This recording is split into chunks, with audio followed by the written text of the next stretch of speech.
manusia di alam dunia itu pasti dapat kesulitan. Ketika kita dapat kesulitan, maka Allah akan mempermudah. Mempermudah itu dengan doa at-tasir fil hayat. Lalu berdoa juga adalah merupakan humasah, menjadi motivasi, menjadi penyemangat hidup kita. Itulah dengan kita berdoa. Ajaban kata baginda Nabi Muhammad sallallahu alaihi wasallam, ajaban di amril mu'minin, inna amrahu kullaha khair. Aku kagum kata baginda kepada urusan umat orang yang beriman. Semuanya orang yang beriman tidak ada kejelekan. Bagi orang beriman semuanya baik. Apabila orang beriman diberikan nikmat oleh Allah Subhanahu wa taala, ia akan bersyukur. Apabila orang beriman diberikan musibah dari Allah Subhanahu wa taala, ia akan bersabar. Jadi orang beriman itu tidak ada kejelekan. Ketika baik dia bersyukur, ketika jelek dia bersabar. Orang beriman diberi harta oleh Allah Subhanahu wa taala, dia akan bersyukur. Syukurnya orang beriman ketika Allah memberikan harta kepada dia bukan mengucap alhamdulillah saja, tapi menginfakkan hartanya, mendermakan hartanya dari jalan Allah, mendermakan hartanya sebagian hartanya di jalan Allah, memberikan infak, sedekah, zakatnya kepada fakir miskin, kepada yatim piatu, kepada sabilillah, kepada pesantren, kepada masjid, kepada panti-panti asuhan.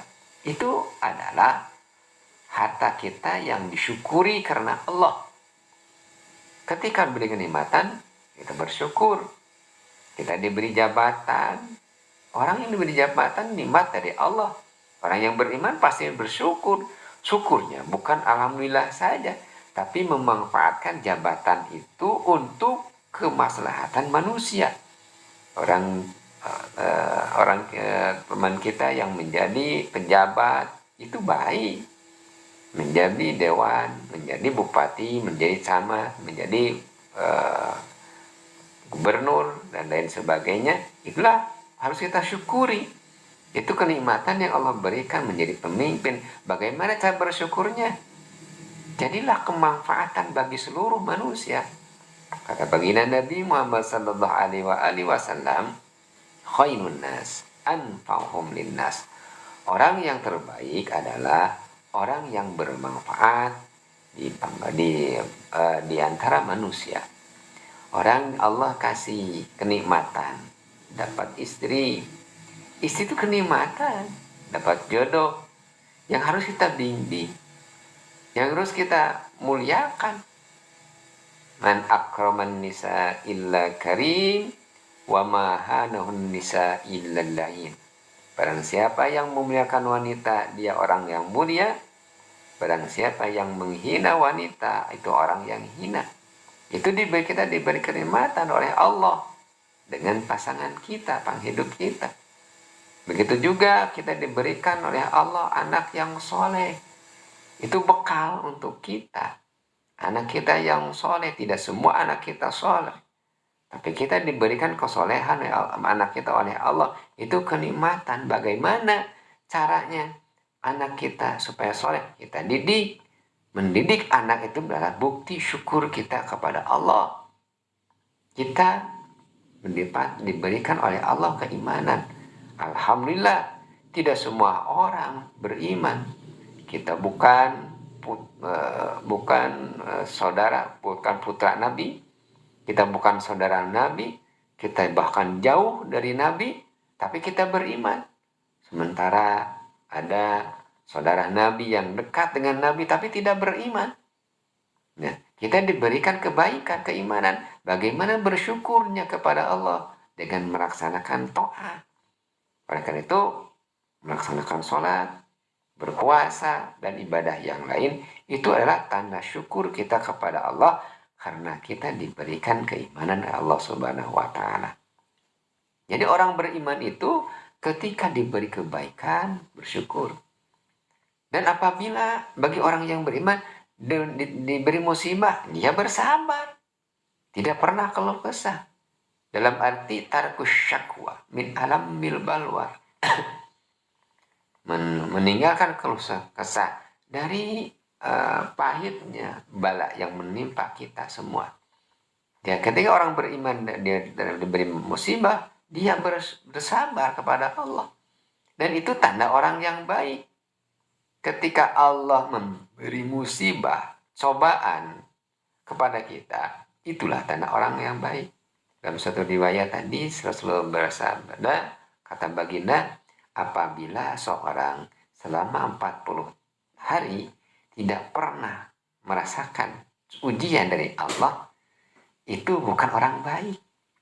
Jadi orang baik itu minimal itu 40 hari Allah coba. Apa dia tidak punya uang, apa dia punya penyakit, walaupun penyakitnya kecil, pasti ada cobaan dari Allah. Apa saja. Selama 40 hari itu bagi orang yang beriman pasti Allah uji keimanannya. Tapi kalau orang itu selamanya tidak merasa senang, tidak pernah susah, sukanya main-main, tidak pernah ingat ke akhirat, sukanya bermaksiat, Allah biarkan. Itu bukan orang baik. Justru orang baik itu Allah akan uji orang baik itu. Walanabluwannakum bisyai'in minal khawf wal ju' wa naqsin min amwal anfus was samarat wa basyir sabirin. Jadi untuk berdoa itu adalah penyemangat kita. Penyemangat jadi motivasi kita, karena kita orang yang beriman itu tidak ada kejelekannya. Ajaban. Aku kagum, kata baginda Nabi sallallahu alaihi wasallam, bagi orang yang beriman itu semuanya baik. Apabila dia diberi kenikmatan bersyukur, apabila dia diberi musibah dia bersabar. Dalam berdoa kita jangan berputus asa. La ta'asum min rahmatillah. Jangan kita berputus asa dari rahmat Allah Subhanahu wa taala. Allah pasti akan mengijabah doa kita. Tapi ijabah doa itu bukan kehendak kita, tapi kehendak Allah. Laisa kaifa turid, walakin kaifa yurid. Bukan kehendak kamu, yaitu kita, tapi kehendak Allah Subhanahu wa taala. Itu adalah ijabah doa. Beda dengan istidraj. Kalau istidraj itu panyungkun, itu kehendak kita. Ingin kita kaya sekarang, ingin sekarang. Akhirnya gimana? Akhirnya pelihara tuyul. Akhirnya bersiri, memuja gunung, memuja lautan. Akhirnya keluar dari jalan yang digariskan Allah Subhanahu wa taala. Nauzubillahi min dzalik. Semoga kita semua diberi hidayah oleh Allah Subhanahu wa taala. Terus jangan lupa berdoa kepada Allah Subhanahu wa taala, dan doa itu adalah ibadah. Terima kasih atas perhatiannya. Wallahumma fi ila aqwamit thariq. Wassalamualaikum warahmatullahi wabarakatuh.